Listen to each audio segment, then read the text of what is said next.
তা যে কাজে নামিছিস তাতে একটু মিথ্যে কথা বলতেই হবে। এ কোনো অন্যায় না। ন্যায় অন্যায় আমি বুঝি লয়গো ভাবি। আমি শুধু এতটুকু বুঝি, আমি আমার দেশটাকে বুঝি আর আমার ভাইটাকে বুঝি। কেমন দেখি তো দুদিন ভাইকে?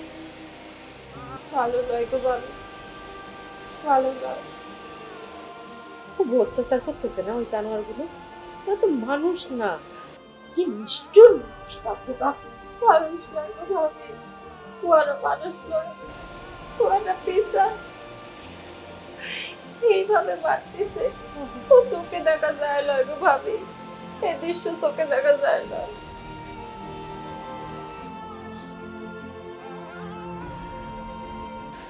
খাওয়াতে পারিস?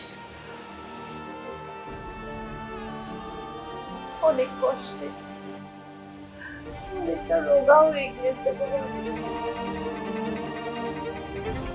একটা মানুষ একটা দেশের জন্য এত কষ্ট পাচ্ছে, আমি ভাবি কিছু করতে পারছি না। আমার পোড়া কপাল, আমি কিছু করতে পারছি না। শোন, তুই নিজের থেকে বলেছিস পড়াশোনা করতে চাস, এর চেয়ে সুখের কথা আর কি আছে? আর আমি তো শুনেছি, আমার মাথায় আছে, অবশ্যই একটা ব্যবস্থা করব।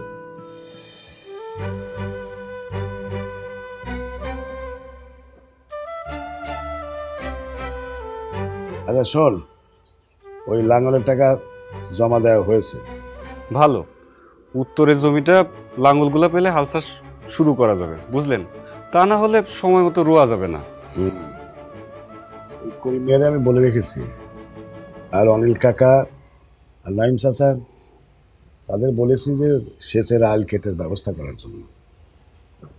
দাদা, জমিটা পানি থেকে অনেক দূরে, তাছাড়া ওনাদের বয়স হয়েছে, দাদার আমলের লোক, তা যতটুকু হয়।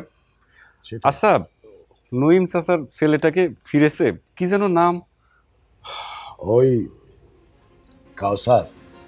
হ্যাঁ হ্যাঁ হ্যাঁ। আর শুনলাম সেটা কি ডাকাতের দলে যোগ দিয়েছে, ফেরেনি। কি ডাকাত? ইংরেজ তাড়ানোর আন্দোলন কি ডাকাতটা শুরু করেছে? এই যদি দেশের মানুষের অবস্থা হয়, তাহলে তো আগামী 500 বছরেও দেশ স্বাধীন হবে বলে মনে হয় না। হ্যাঁ, এদিকে ছোট ছোট ছেলেরা দেশের জন্য প্রাণ দিচ্ছে, গুলি খাচ্ছে, নিজের চোখে দেখে সহ্য করা যায় না।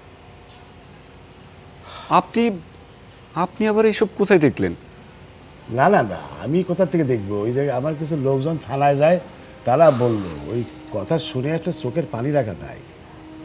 না, আমি ভাবলাম আপনি হয়তো থানায় কারোর সাথে দেখা করতে গিয়েছেন বুঝি। হ্যাঁ হ্যাঁ, থানায় আমি কি করব? আমি বললাম না যে ওই কিছু লোকজন তারা বলেছে আর কি। বুঝতে পেরেছি।